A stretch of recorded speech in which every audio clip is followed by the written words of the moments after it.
안녕하세요. 한국정신건강사회복지학회 코로나19 심리지원단 대구대학교 사회복지학과 교수 현진희입니다. 오늘은 코로나19에서 자기 돌봄과 소진 예방에 대해서 살펴보도록 하겠습니다. 방역 수칙을 지키랴 사회적 거리두기, 또 활동이 감소하고 또 경제적으로 어려움을 경험하고 있습니다. 또 돌봄의 부담 등등 이렇게 우리는 코로나19 감염병 재난으로 인한 많은 스트레스 반응을 경험하고 있는데요. 이러한 스트레스 반응은 지극히 정상적인 스트레스 반응입니다. 이렇게 감염병 스트레스에 잘 대처하고 우리가 일상 회복을 향해서 나가기 위해서는 그 어느 때보다 자기 돌봄을 위한 시간을 갖는 것이 정말 중요합니다. 그래서 오늘은 여러분들의 이런 자기 돌봄의 대처 전략과 관련해서 그리고 우리 전문가들 특히 코로나19 대응 인력들의 이 소진 예방을 위한 전략에 대해서 좀 살펴보도록 하겠습니다. 자기 돌봄, 셀프 케어라고도 하는데요. 자기 돌봄이란 자기 자신에게 관심을 가지고 몸과 마음의 건강을 유지하기 위한 행동을 말합니다. 여기서 중요한 건 자기 돌봄은 이 몸과 마음, 즉 신체와 이 정신 건강이 함께 연결되어 있다라는 이 두 가지를 함께 돌보는 전략들이 매우 중요하다는 것을 기억하는 겁니다. 또한 타인을 돌보는 일과 또 나 자신을 돌보는 일 간의 균형을 유지하면서 우리 신체와 마음이 잘 통합될 수 있도록 하는 것이 중요합니다. 아마 이 방송을 보시는 많은 분들 중에는 타인을 돌보는 일에 종사하시는 선생님들도 많으실 거고 또 집안에서도 나 자신뿐만이 아니라 내 가족과 내 주변 사람들을 위해서 많은 일을 하시는 분들이 계실 겁니다. 이런 상황에서 내가 어느 하나에 치우치지 않고 균형을 유지하는 것은 굉장히 중요하다고 하겠습니다. 많은 학자들은 이 자기 돌봄을 하는 데 있어서 어느 한 가지뿐만이 아니라 이런 여러 가지 영역에 골고루 균형 있게 자기 돌봄 전략을 실천한다라면 훨씬 더 효과적이라고 권고를 하고 있습니다. 그래서 보통은 우리가 자기 돌봄을 생각할 때 어느 한 가지 전략만을 이제 생각하는 경향이 있는데 이렇게 신체적, 심리적, 감정적, 또 영적, 또 만약에 전문직에 계시다면 전문직 자기 돌봄 전략들을 골고루 각 영역별로 이왕이면 하나씩은 이렇게 골고루 실천을 하신다라면 훨씬 효과적인 자기 돌봄 전략이 될 수 있습니다. 그렇기 때문에 이 여러 가지 5가지 영역이지만 사실 크게 신체적인 것과 심리 정서적인 영역으로 2가지로 크게 나뉜다고 할 수가 있겠습니다. 특히 첫 번째, 자기 돌봄 전략의 가장 중요한 것 중에 하나는 뭔가 신체 활동을 하는 것입니다. 활동적으로 지내는 것은 다양한 활동들이 있겠습니다. 가벼운 산책부터 걷기, 또 어떤 내가 취미로 하는 운동이라든지 뭐 이렇게 뭔가 신체적인 활동을 하는 것은 우리의 신체 건강뿐만이 아니라 정신 건강 모두에 매우 좋다는 것은 기존의 많은 연구 결과를 통해서 과학적으로 입증된 방법입니다. 저희가 이 영상을 통해서 많은 스트레스 관리 전략 또 본인의 어떤 일상생활 관리와 관련해서 이런 신체적인 활동이 중요하다는 말씀을 여러 차례 드렸습니다. 2번째는 마음 챙김에 한 10분만이라도 하루에 써보는 겁니다. 마음 챙김이라는 것은 내 있는 그대로 나의 상태를 그대로 인정하고 받아들이는 이런 것을 우리가 마음 챙김이라고 하는데요. 우리가 스트레스를 받으면 우리의 생각은 속도를 막 냅니다. 그런데 내가 10분 정도의 시간을 마음 챙김에 쓸 때 우리는 굉장히 평온함을 가져올 수가 있습니다. 우리가 어떤 스트레스를 받고 힘든 것은 대부분 이렇게 좀 생각을 해보면요. 우리가 과거에 너무 집착한다든지 주로 내가 과거에 있었던 일에 집착하면 어떤가요? 바꿀 수가 없어요. 이미 일어난 일입니다. 그렇기 때문에 대부분 우울한 감정을 경험할 가능성이 높습니다. 그럼 반면에 어떤 분들은 일어나지 않은 미래에 대해서 굉장히 많은 걱정을 하세요. 미래에 이렇게 되면 어쩔까, 저렇게 되면 어쩔까 이러면 굉장히 불안함을 많이 느낍니다. 하지만 과거나 미래나 다 어떤가요? 우리가 통제할 수 없는 영역입니다. 그렇다면 우리가 인간으로서 통제할 수 있는 영역은 무엇일까요? 현재입니다. 오로지 현재는 내가 현재 경험하고 있고 내가 뭔가 통제할 수 있고 또 현재는 내가 가장 안정적인 상태입니다. 그렇기 때문에 우리가 어떤 스트레스라는 것은 주로 과거나 또는 과도하게 미래에 집중할 때 일어나는 경향이 많습니다. 그래서 현재에 집중하고 노력하고 매 순간을 있는 그대로 인정하고 받아들일 때 우리는 좀 더 우리의 스트레스를 잘 관리할 수 있는데요. 그렇게 현재에 집중하고 하는 이런 방법으로 가장 효과적인 것은 생각보다는 내가 느끼는 감각, 감각이라는 것은 내가 어떤 느낌이나 내 뭐 시각, 청각, 후각, 미각, 촉각 같은 이런 감각에 집중하는 것. 이런 걸 통해서 내가 현실을 잘 경험을 하실 수가 있습니다. 예를 들자면 뭐 좋은 책을 보면서 내 현재 내가 느끼는 어떤 이런 느낌을 느낀다든지 향기로운 차를 맡으면서 향기를 맡으면서 또는 맛있는 식사에 미각을 느끼면서 내가 지금 하는 모든 것에 있어서 감각을 잘 있는 그대로 경험을 하는 겁니다. 또 이러한 어떤 마음 챙김을 요즘은 생활에 적용하는 많은 생활 명상 방법들이 많이 보급이 되고 있습니다. 예를 하나 들자면 손 씻기를 하나 하더라도 자, 손을 씻습니다. 물을 틀고요. 물이 어디서 오는지 이 물의 소중함을 기억하고 내 몸의 자세가 구부정한지 내 손을 얼마나 뻗고 있는지 물과 비누의 감촉은 어떤지 내 손의 움직임은 내가 어떻게 하고 있는지 나의 이 모든 현재 일어나고 있는 나의 활동과 이 나의 동작에 나의 모든 감각을 집중하는 겁니다. 그리고 그러면서 호흡을 하는 겁니다. 저희 영상 중에 스트레스 관리하는 그 영상에 보면 이 복식 호흡이나 그런 여러 착지 기법이나 이렇게 내 현재를 알아차리는 많은 이런 안정화 기법들을 소개해 드렸습니다. 거기서 배운 많은 것들을 이렇게 마음 챙김에 활용하셔서 써보시면 좋을 것 같습니다. 특히 호흡법은 모든 것에 있어서 가장 효과적인 마음 챙김 전략으로 알려져 있습니다. 여기 보면 마음 프로그램이라는 국가 그 트라우마 센터에서 국립정신건강센터 국가 트라우마 센터에서 개발한 이 스마트폰 앱이 있습니다. 여기 들어가시면 제가 말씀드린 이런 많은 명상이나 마음 챙김, 마음 그 안정화 기법들을 활용하실 수 있고요. 또 이 마음의 달인이라는 명상 앱도 개발이 되었다고 합니다. 여기도 지금 다양한 명상 전략들이 소개가 되어 있고 따라할 수 있도록 되어 있으니 한번 활용해 보시면 좋을 것 같습니다. 네. 자, 세 번째는 가까운 사람들과 많은 이야기를 나누시는 거예요. 이것은 이제 우리가 연결감을 유지하고 사회적 지지체계를 확보하는 것은 굉장히 중요하다고 말씀을 드렸습니다. 네. 대화를 하기 위해서도 우리가 좀 더 전략적으로 접근할 필요가 있습니다. 내가 과연 누구와 이야기를, 내가 지금 이 고민을, 이 어려움을 누구와 이야기할 것인가? 그렇다면 무슨 말을 할 것인가? 어느 시간대에 이야기하는 것이 보다 효과적이고 좀 더 내가 좀 편안하게 전달할 수 있을 것인가를 정하고요.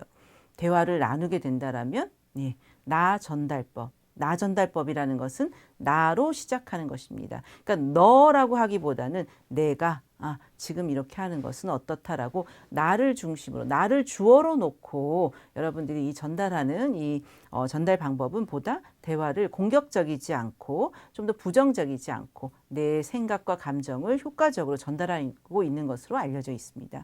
그리고 포기하지 않고 이러한 대화를 시도하는 것들의 노력이 우리가 다른 사람들과 대화를 꾸준히 이어나가는 데 필요한 전략이라고 하겠습니다.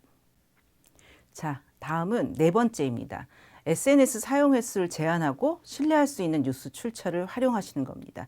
우리가 확인되지 않은 정보들을 SNS를 통해서는 그냥 막 퍼다가 이렇게 나릅니다. 여기에 공유하고 저기에 공유하고. 하지만 거기에 있는 정보가 사실인지 어느 정도 확실한 출처가 있는지 확인하시는 분은 아마 별로 없을 겁니다. 따라서 SNS를 많이 사용하다 보면 부정확한 정보를 활용할 가능성이 높습니다. 따라서 신뢰할 수 있는 뉴스를 이 출처를 활용을 하셔야 되는데 보통 이 코로나19와 관련되어서는 아무래도 질병관리청에 들어가 보시면 이렇게 코로나19와 관련된 이런 핵심 정보들, 일반인을 위한 정보, 또 뭐 전문 의료인을 위한 정보 등등 다양한 정보들이 있으니 이러한 출처가 확실한 정보만을 활용하시면 우리가 가짜 뉴스로 인해서 불확실한 어떤 이런 정보로 인한 공포나 두려움 이런 어떤 정신건강 문제를 덜 경험하실 수 있겠습니다. 다섯 번째는 또 이렇게 우리가 자기 돌봄을 하는 것은 또 작은 노력이 필요한 것들, 그런 필요한 것들로 재미있는 일들을 한번 시도해 보시는 겁니다. 여러분이 몸의 회복이 덜 되었다고 해서 좋아하는 일을 할 수 없는 것은 아닙니다. 따라서 조그만 일이라도 여러분들이 즐겨왔던 일들을 하나씩 해보는 것은 여러분의 자기 돌봄을 실천하는 좋은 전략입니다. 자, 그리고 여러분이 필요하다면 꼭 도움을 받으시기 바랍니다. 도움을 받는 것은 나약하다는 것이 아닙니다. 이것은 오히려 굉장히 건강한 대처 방식 중에 하나입니다. 이번에는 이 방송을 보시는 분들 중에서 혹시 코로나19 대응 인력들 또는 우리 가족 중에 코로나19 이 현장에서 항상 노력하시는 이 대응 인력들이 이 가족 가족으로 또는 친구로 또는 이웃으로 계신 분들께서 한번 보시면 좋겠습니다. 우리가 코로나19가 장기화되면서 이 코로나19 대응 인력들, 뭐 의료인들뿐만이 아니라 이 현장에서 일하시는 분들은 굉장히 다양한 직종들이 현장에서 업무를 보고 계십니다. 공무원도 있으시고요, 사회복지사도 있고, 심리사도 있고, 예, 정말 의료인들 중에서도 정말 다양한 직종들이 코로나19 현장에서 애를 쓰시고 계십니다. 이렇게 장기화되다 보니 업무 시간이 굉장히 많아지고 있고 업무가 많아지고 있습니다. 또한 이런 위기 상황은 그때그때 생기는 어떤 기존의 업무가 아니기 때문에 이 위기 상황에 대응한다라는 것은 굉장히 모호한 역할이나 책임이 부여될 수 있어서 현장에서는 혼란이 가중될 수 있습니다. 또한 이런 고강도의 긴장을 하고 위기에 대처해야 되는 이런 업무는 고강도의 업무 수행이 계속 지속된다라고 할 수 있습니다. 이 코로나19라는 이 재난 상황이 지속되면서 계속해서 긴장하고 위기에 대응해야 되는 상황들이 지속이 되고 있습니다. 또한 이렇게 현장에서 보다 보면 굉장히 고통스러워 하시는 분들, 또 코로나19로 가족을 잃으신 유가족들, 뭐 이런 여러 타인의 고통에 많이 노출이 되십니다. 그러다 보니 이런 것들을 우리가 대리외상이라고 하는데요. 그렇다 보니 많은 충격적인 경험도 하시게 되죠. 또 이제 근무 시간이 길어지고 또 감염의 위험 때문에 또 오랫동안 또 집에 못 가시고 일을 하다 보면 가족이나 지지 체계에서 멀어지는 경험도 하게 되죠. 또 하나는 또 이제 많은 대응 인력들이 호소하시는 문제를 보면 민원이 그렇게 많다고 합니다. 그래서 우리가 좀 건강한 시민 의식이 좀 필요하다라는 것도 알 수가 있는데요. 그렇기 때문에 이렇게 코로나19가 장기화되면서 저희가 또한 걱정이 되는 부분 중에 하나는 이렇게 코로나19 대응 인력들이 소진되지 않을까 하는 그런 걱정입니다. 사실 많은 분들이 이미 소진이 되셨죠. 그래서 이런 소진을 예방할 수 있는 전략에 대해서도 저희가 좀 생각을 해봐야 될 것 같습니다. 예, 저희가 이전에 보건복지부와 한국트라우마스트레스학회가 보건소에서 일선에서 대응하는 인력들을 대상으로 정신건강 실태조사를 한 적이 있었습니다. 이게 2021년도인데요. 당시에 2021년도 6월 달에 보건소 대응 인력을 대상으로 조사한 결과가 여기 그래프에 나오는 연두색, 초록색 그래프가 대응 인력의 점수입니다. 그리고 옆에 있는 회색은 그 동일한 시기에 전 국민, 일반 국민들을 대상으로 실태조사를 한 결과입니다. 보시면 우울 위험군의 비율인데요. 보건소 대응 인력의 경우 33.4%가 우울 위험군 비율로 나타나고 있습니다. 동일한 시기에 일반 국민들은 18.1%가 나타나고 있습니다.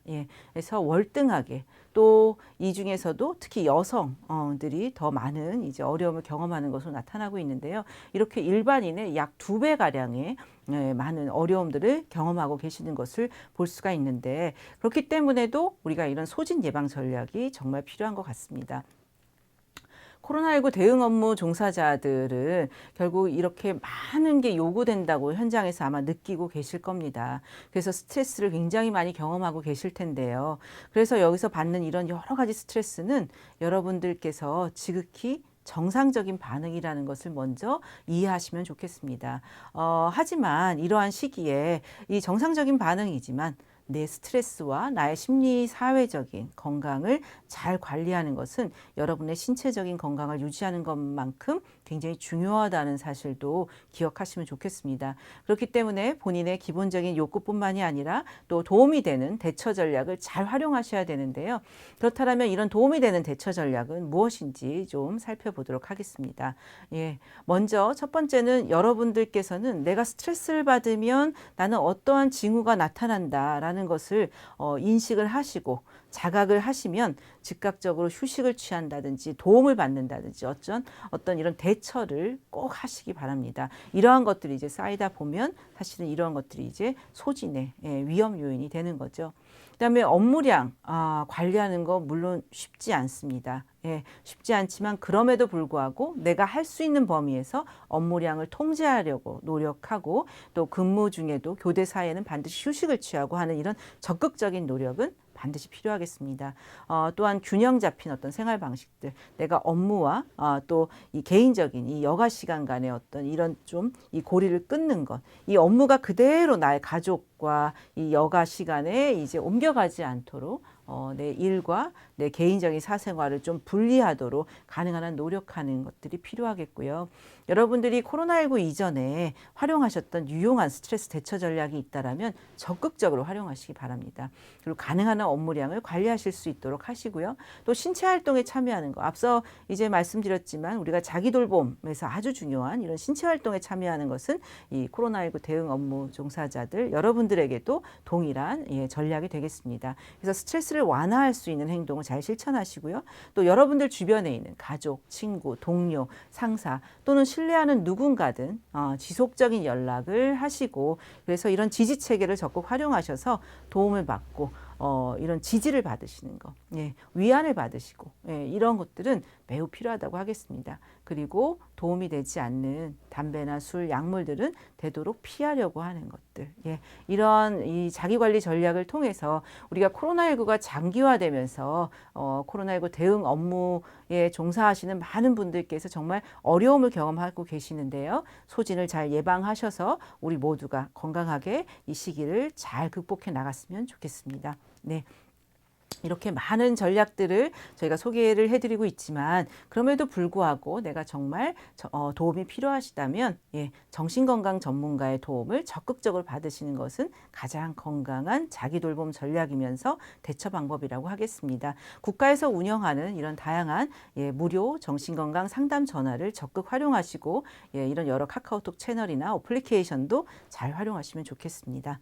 네, 이상으로 코로나19 상황에서 우리가 자기 돌봄 그리고 소진을 예방하는 전략에 대해서 말씀드렸습니다. 이상 한국정신건강사회복지학회 코로나19 심리지원단에서 말씀드렸습니다. 저희는 코로나19로부터 함께 여러분과 함께 하겠습니다. 마음 건강을 잘 지켜나가시기 바랍니다. 감사합니다.